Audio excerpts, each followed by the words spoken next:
খালি দোয়া করছি, রব্বানা আতিনা ফিদ দুনিয়া হাসানাতাও ওয়া ফিল আখিরাতি হাসানাতাও ওয়া কিনা আযাবান নার। আল্লাহ কইতে যে কাজ করলে দুনিয়ায় শান্তি হবি, তুই ওই কাজের বিরোধিতা করে তোর দুয়ার কাম বাদিনী শান্তি কায়েম হয়। এখানে শান্তি কায়েম করতে গেলে একমাত্র আল্লাহর আইন দরকার। কারা কারা চান আল্লাহর আইন? দুহাত তুলে আল্লাহকে দেখা। নারায়ে তাকবীর, নারায়ে তাকবীর। আল কোরআনের আলো দুনিয়ার মুসলিম, বগুড়ার মুসলিম, সদরের মুসলিম, গাবতলীর মুসলিম, লিল্লাহে তাকবীর। আমরা দেখি নিজের চোখে দেখেছি, এই একটা করে সারের বস্তা 150-200 টাকা, আমি 25 টাকা বস্তা ইউরিয়া কিনেছি। ঘোড়া সালের 25 কেজি সার ছিল, তখন 25 টাকা বস্তা ছিল। সেই পাকিস্তান আমলে সেই সার 50 কেজি দিচ্ছে। কি হলো ভাই? গরিব যে কৃষকেরা খাটা খাটা ধান আবাদ করে, ধান যখন নামে তখন দাম নাই। কি লাভ হলো? কি লাভ? আপনি কোন বক্তৃতা করবেন? মানুষের শান্তি নাই, শান্তি আছে তাদের যাদের টাকা আছে। এমন এমন অর্থনীতি বাংলাদেশে করে যে সকল অর্থটা টাকালার সাথে প্যাঁচ লাগিচ্ছে, আর গরিব মানুষ 2 হাত দিয়ে হাতাচ্ছে, কোনো টাকা ওর হাতত বাজিচ্ছে না। হ্যাঁ, গরিব মানুষের উচিত ছিল সরকারকে তাদেরকে খাদ্য, বস্ত্র, চিকিৎসা, শিক্ষা, বাসস্থান, এই 5টা গ্যারান্টি দিতে হবে। এটা আল্লাহ কোরআনে নাযিল করেছেন।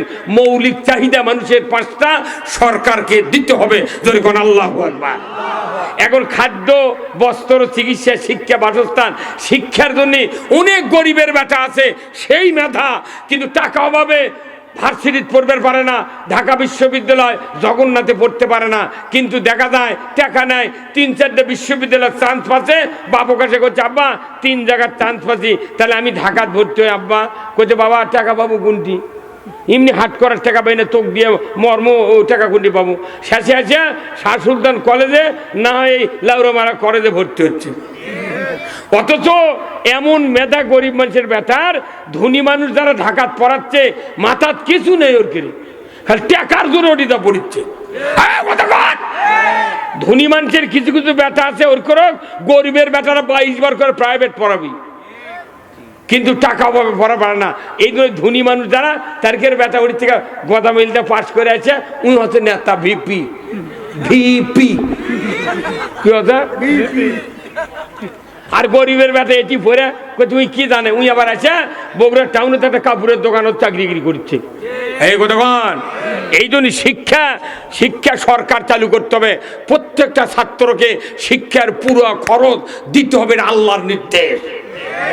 কতক্ষণ টাকা? আজকে প্রত্যেকটা ঘরে ঘরে যদি হাফেজ তৈরি হলো, মাস্টার্স পাস করলো, MA পাস করলো, BA পাস করলো, তাদেরকে চাকরি দেওয়া হবে। যে ছাত্র প্রথম জীবনে কোরআন শিখলো, ওই ছাত্র কোনোদিন পথভ্রষ্ট হতে পারে না। আমরা এত বক্তৃতা করি, ভাইরা আমার, ওয়ালাউ ইজা মাতাল ইনসানু ইনকাতান হু আমালু ইল্লা মিন সালাসাতিন ইল্লা মিন সাদাকাতিন জারিয়াতিন আও ইলমুহু ইয়ানতুবিহিন নাস আও ওয়ালাদুন সালিহ ইয়াদুলাহু। আমার নবী বলেছেন, মানুষ মরে যাবে, সমস্ত আমল বন্ধ হয়ে যাবে, মাত্র 3টা আমল জারি থাকবে। 1 নম্বর সদকায়ে জারিয়া, মসজিদ, মাদ্রাসা, স্কুল, কলেজ, কালভার্ট, ব্রিজ, বৃক্ষরোপণ, এই রাস্তাঘাট, এইগুলো সদকায়ে জারিয়া। 2 নম্বর হলো ইলম, বক্তৃতার মাধ্যমে জ্ঞান অর্জন করলেন, পড়াশোনার মাধ্যমে জ্ঞান অর্জন করলেন, আপনি বই পুস্তক পড়লেন, শুনলেন, জানলেন, যতটুকু জ্ঞান অর্জন হলো এইগুলি আপনি মানুষকে বলতে থাকেন। আমার নবী বলেছেন, একজন মানুষকে যদি দিনের দাওয়াত দেন, ওই মানুষ যদি আবার 10 জনকে দেয়, 10 জন আবার 100 জনকে দেয়, কিয়ামত পর্যন্ত কোটি কোটি মানুষ যদি আপনার ওই বক্তব্যের আমল করে, নবীজি বলেছেন 1 কোটি 10 কোটি মানুষ যদি ওই বক্তৃতা আমল করে, তার আমলের থেকে আপনার নামায় আমলে সওয়াব লেখা হবে। কিন্তু বক্তৃতা খালি তবলিগের লোক আর বক্তারা ইমামরা, এই কয়জন? কতক্ষণ থেকে তাহলে আমাকে বক্তৃতা কাম হচ্ছে না, আসল বক্তৃতা হলো সংসদে। এই যে মসজিদগুলা দেখেন কি মসজিদ, এমন কোনো মসজিদ নাই যে শুক্রবারে নামাজ পড়ে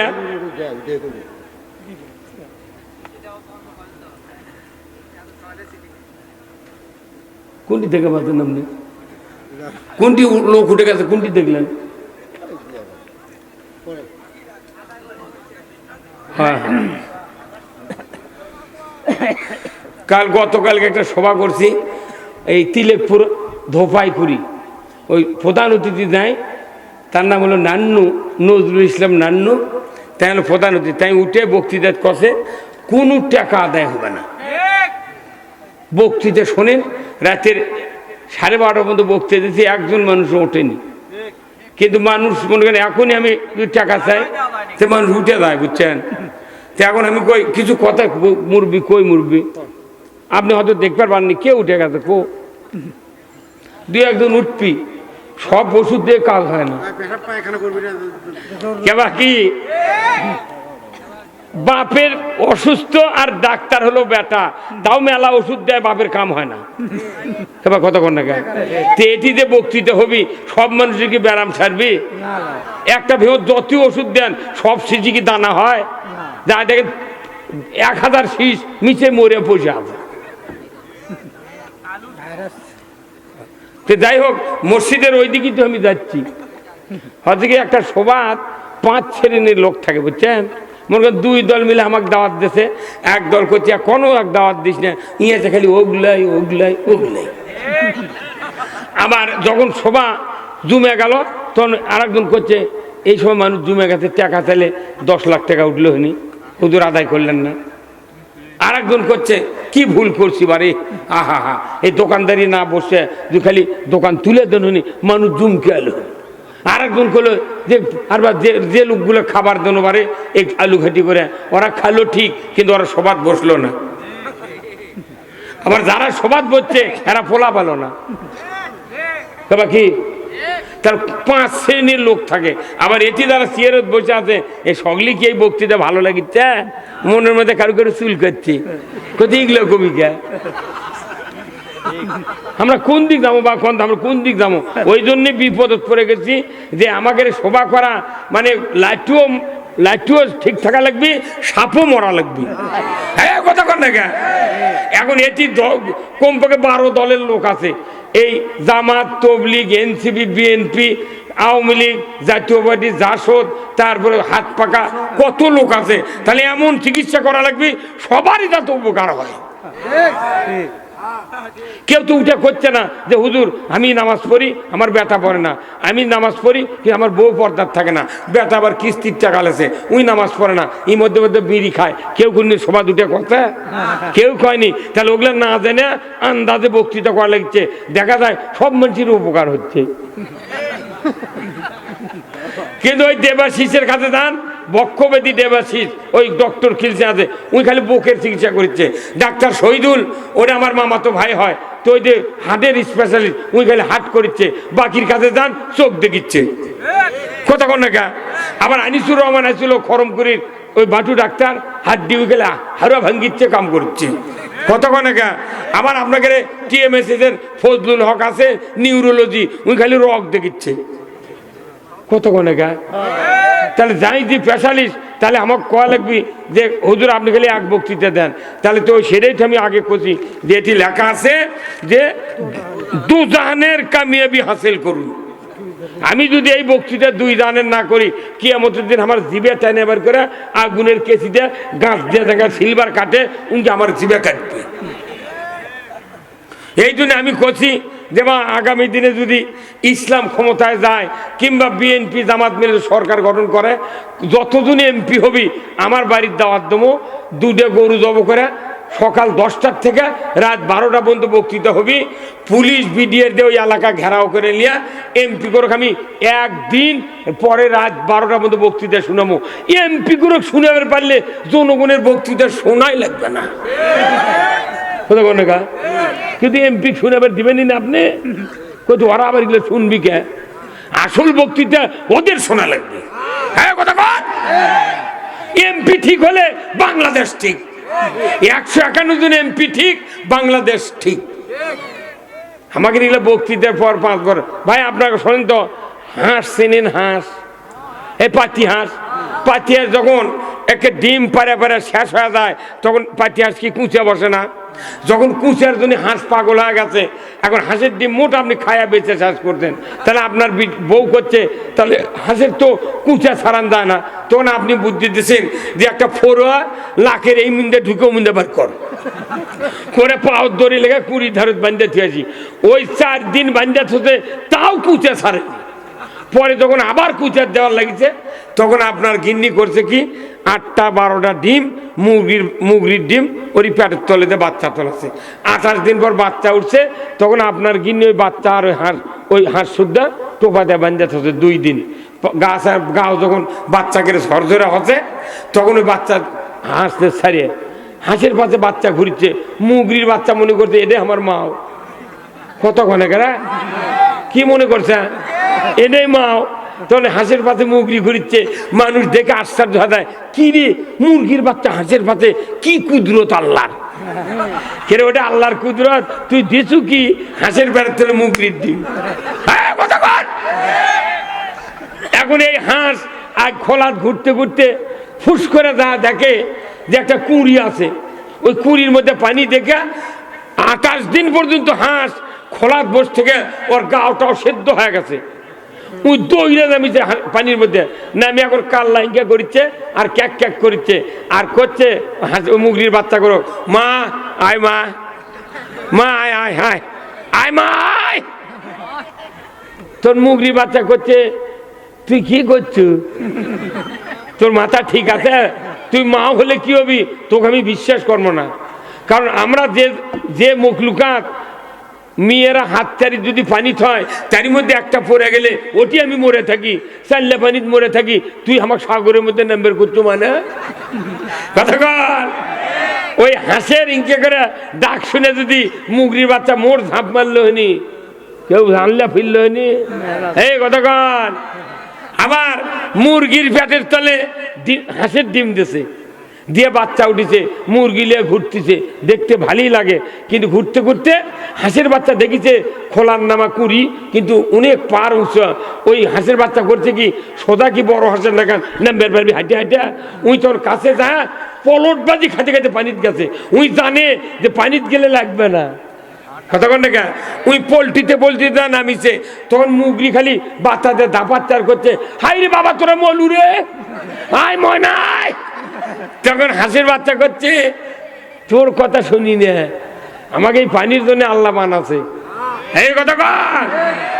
আমাদের দেশের অবস্থা আজকে জানেন, এই বাংলাদেশ হলো কুচিয়ার খোলা, এই বাংলাদেশ পুরোটা কুচিয়ার খোলা, আর আমরা মানুষ হলে জনগণ হচ্ছি ইমানদার মানুষ, এগুলা হচ্ছে হাঁসের বাচ্চা, হাঁসের ডিম, কোন সময় হচ্ছে মুরগির ডিম, আর সরকার হলো কুচিয়ার হাঁস, কুচিয়ার মুগরি। এখন আমাকে বাচ্চা তুলে নিয়ে 5 বছর পর পর আমাকে গেলে পানির মধ্যে নাম্বার করছে, আই ময়নাই সুদ খা, আই ময়নাই মহিলার বল খেলা দেখ,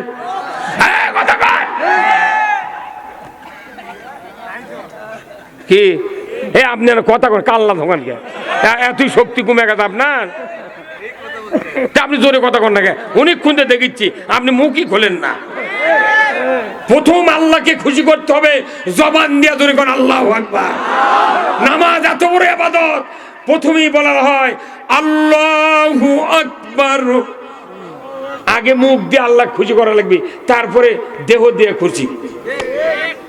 আপনি মুখ খুলতে না পারেন, আমি দেখেছি টাউন বন্দরে যত মসজিদে আমি নামাজ পড়ছি, ইমাম সাহেব ওটি বকে মরে যাচ্ছে, মুখ দিয়ে ফেনা উঠে গেছে, একটা মুসল্লি হ্যাঁ হু কিচ্ছু ওই দিক তাকাই নেই, এই কথা কি সত্যি কোনো?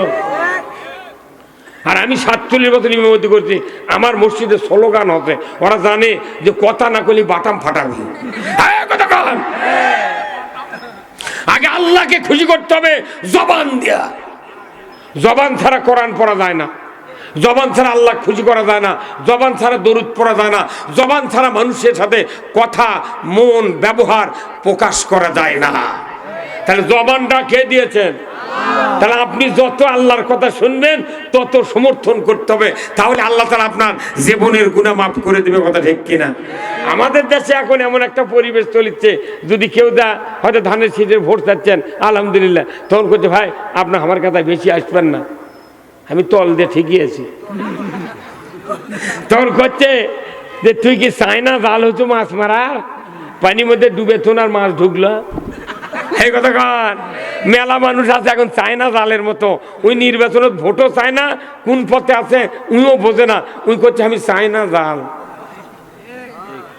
সাহাবারা যদি চায়না জাল হয়ে থাকলেও নি বদরের যুদ্ধ, উহুদের যুদ্ধ, তারপর তবুকের যুদ্ধ যদি না করতো, এটি আমাদের এই ইসলামের স্বপ্ন দেখা লাগতো না। আমার ভাইয়েরা, আজ থেকে ১৫০০ বছর আগে আল্লাহর নবী মক্কা থেকে মদিনায় হিজরত করলেন। বদরের যুদ্ধের জন্য ৩১৩ জন সাহাবী তৈরি করলেন। ১০০০ কাফেরের মোকাবেলা হয়ে গেল।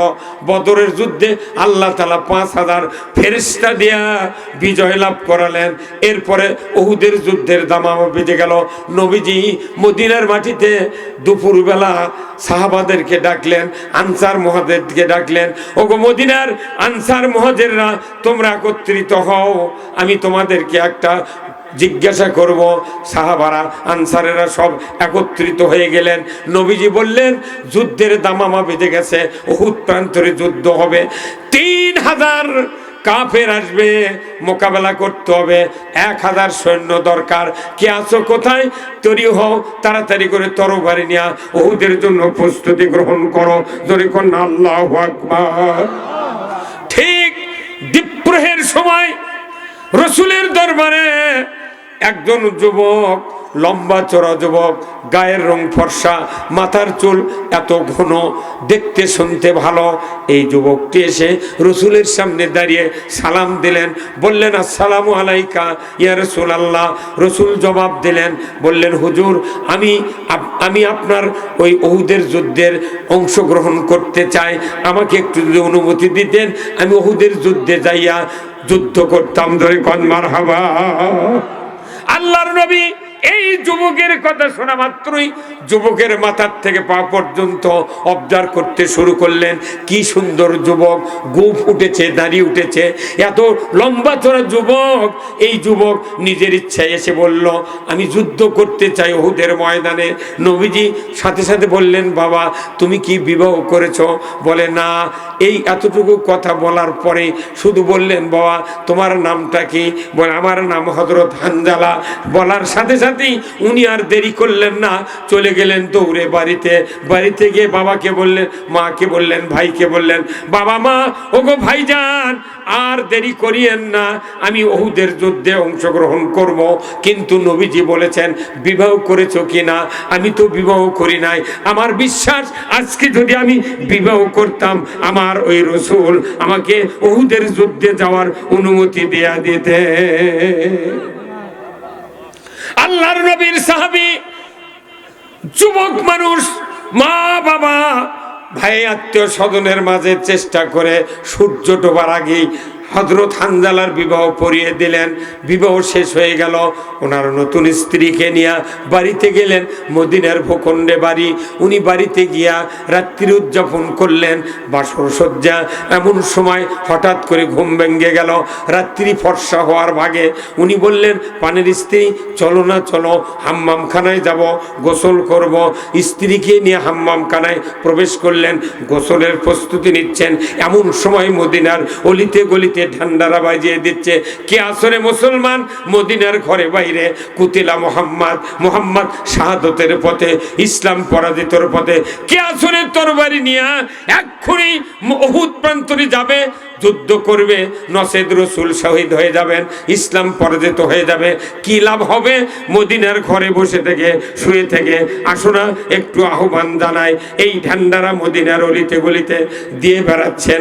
এমন সময় হযরত হানজালার কানে ওই ঠান্ডারা পৌঁছে গেল। উনি বললেন পানের স্ত্রী গোসল করব না, আর তাড়াতাড়ি করে তরবারি দাও, যুদ্ধের পোশাক দাও, ঘোড়াটা সাজিয়ে দাও, এক মুহূর্ত দেরি করব না, যাব আমি উহুদের ময়দানে নবীজির পক্ষে অস্ত্র ধরে যুদ্ধ করব। ধরে কোন মারহাবা। ওনার স্ত্রী একজন সাহাবার স্ত্রী কেমন যোগ্যতা সম্পন্ন, উনি বললেন পানের স্ত্রী, পরের স্বামী যুদ্ধে যান, আমার আপত্তি নাই, তবে আপনার উপর গোসল ফরজ আছে, ফজরের নামাজ পড়বেন, গোসল করেন, ফজরের নামাজ পড়েন, আমি তরবারি দেব, যুদ্ধের পোশাক পরিয়ে দেব, ঘোড়া সাজিয়ে দেব, দ্বিমত করব না, আমি বাধা দেব না। কিন্তু ওনার স্বামী বললেন, হযরত হানজালা বললেন, ওগো পানের স্ত্রী, আমি তো যাচ্ছি, এখনই ওখানে তরবারি নিয়ে যাই, কারণ গোসল করতে গিয়া যদি নবীজি শহীদ হয়ে যায়, ইসলাম যদি পরাজিত হয়ে যায়, আমাকে কিয়ামতের ময়দানে আসামির কাঠগড়ায় দাঁড়াতে হবে। ওনার স্ত্রী বললেন, তাহলে কি করব? বলে, দেরি করো না, যুদ্ধের পোশাক দাও, তরবারি দাও, সব কিছু দেওয়া হলো। হযরত হানজালা স্ত্রীকে বললেন, দোয়া করো, চলে যাচ্ছি বিশ্ব নবীর দরবারে। তরবারি নিয়ে চলে যাচ্ছে ঘোড়ার পেটে চড়িয়ে উহুদের প্রান্তরে। নবীদের সাথে দেখা হলো না, আনসারদের সাথে দেখা হলো না, কেউ বুঝতে পারলো না। চতুর্দিকে যুদ্ধের ঝঞ্ঝানি অবস্থা। হযরত হানজালা মাঠে নেমেই যুদ্ধ করতে শুরু করেছেন। কাফেরদেরকে ধরাশায়িত করে উনি নিজে শহীদ হয়ে গেলেন। জোরে কন্যা মারহাবা। উনি শাহাদাত বরণ করলেন। মদিনায় খবর গেল হানজালার স্ত্রীর কাছে, ওগো হানজালার স্ত্রী, তোমার স্বামী শাহাদাত বরণ করেছেন ওই উহুদের ময়দানে। শোনা মাত্রই ওনার স্ত্রী এমন আশ্চর্য হয়ে গেল, সর্বনাশ, আমি তো জেনেছি যুদ্ধে যারা শহীদ হয় রক্তাক্ত অবস্থায় তারা তো দাফন হয়ে যায়। আয় সর্বনাশ, আমার স্বামীর উপর গোসল ফরজ ছিল, সে ফজরের নামাজ পড়ে নাই। আমার নবীজির দরবারে এক্ষুনি যদি না যায় তাহলে তো আমার স্বামীর অগত হয়ে যাবে, তা তো ফরজ গোসল হলো না। উনি দৌড়ে চলে গেলেন মদিনায়, উহুদ প্রান্তরে নবীজির কাছে হাজির হলেন। হুজুর গো, আমার স্বামী হানজালা শহীদ হয়েছে উহুদের ময়দানে, আমি নিজের হাতে তরবারি দিয়েছি, যুদ্ধের পোশাক পরিয়ে দিয়েছি। হুজুর গো, আমার স্বামী যুদ্ধের ময়দানে এসেছে, কিন্তু সমস্যা, ফরজ গোসল করে নাই, ফজরের নামাজ পড়ে নাই, দয়া করে তার লাশটা আমার কাছে দিয়ে দেন, আমি সহস্তে গোসল করায় দেব, তারপরে আপনি দাফন করবেন। জোরে বলুন মারহাবা। এই মসলাদ থেকে বোঝা যায়, স্বামী যদি মারা যায়, স্ত্রী যদি বেঁচে থাকে, স্ত্রী গোসল দিতে পারবে। আর আমাদের দেশে মরে গেছে স্বামী, দেখতেও দেয় না, তুই ঘরের মধ্যে চাবি দে তো, হ্যাঁ। কিন্তু স্ত্রী যদি মারা যায়, স্বামীর গোসল দেওয়ান যাবে না, কিন্তু স্বামী মারা গেলে স্ত্রী গোসল দিতে পারবে। আমার ভাইয়েরা, হযরত হানজালার লাশ, আল্লাহর নবী বললেন, হানজালার স্ত্রী আমার সাথে দেখা হয়েছিল গতকাল দুপুরে, কিন্তু আমি তো তাকে বলেছিলাম তুমি কি বিবাহ করেছো? বেচারা জোরে দৌড় মেরে চলে গেল। কি ঘটনা ঘটলো আমি তো জানি না, হানজালার সাথে তো দেখা হয় নাই। উনি বললেন, আল্লাহ, আল্লাহর কসম, আমি তরবারি দিয়েছি, যুদ্ধের পোশাক দিয়েছি। হুজুর গো, আমার স্বামী শাহাদাত বরণ করেছেন, খুব তাড়াতাড়ি লাশটা দিয়ে দেন, দেখেন তো আমার স্বামীর লাশ কোথায় পড়ে আছে। আল্লাহর নবী বললেন, আবু বকর, ওমর, উসমান, আলী, ও আমার সাহাবীরা, দেখো না এই উহুদের প্রান্তরে কতজন শহীদ হয়েছে। এক এক করে 69 জন সাহাবীর লাশ একত্রিত করে শোয়ায় রেখেছেন। আল্লাহর নবী নিজে চোখের দিয়া অবজার্ভ করা শুরু করলেন। এক এক করে দেখতে দেখতে দেখতে দেখা গেল 69 জন সাহাবীর ভেতরে হানজালার লাশটা চোখে পড়ে না। আল্লাহর নবীর সাহাবীর স্ত্রী, তাকে নবীজি বললেন, কই তোমার স্বামীর লাশ? আমি তো পাইলাম না। উনি আবার বললেন, হুজুর, আমি সহস্তে তরবারি দিয়ে সাজিয়ে দিয়ে তাকে পাঠিয়ে দিয়েছি। আল্লাহর নবী একবার শহীদদের দিকে তাকান, আর একবার আরশের দিকে নজর করলেন। আল্লাহ বুঝতে পারলেন নবীজি আমার তরফ থেকে খবর চায়।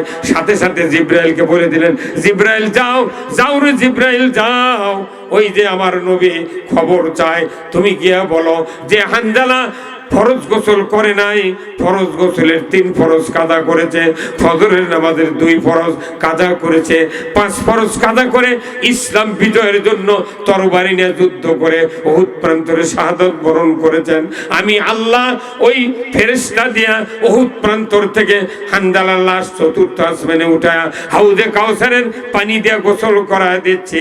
তুমি যাও নবীকে বলো অল্পক্ষণের ভেতরেই হানজালার লাশ উহুদের প্রান্তরে পৌঁছে যাবে। গোসল করেনি না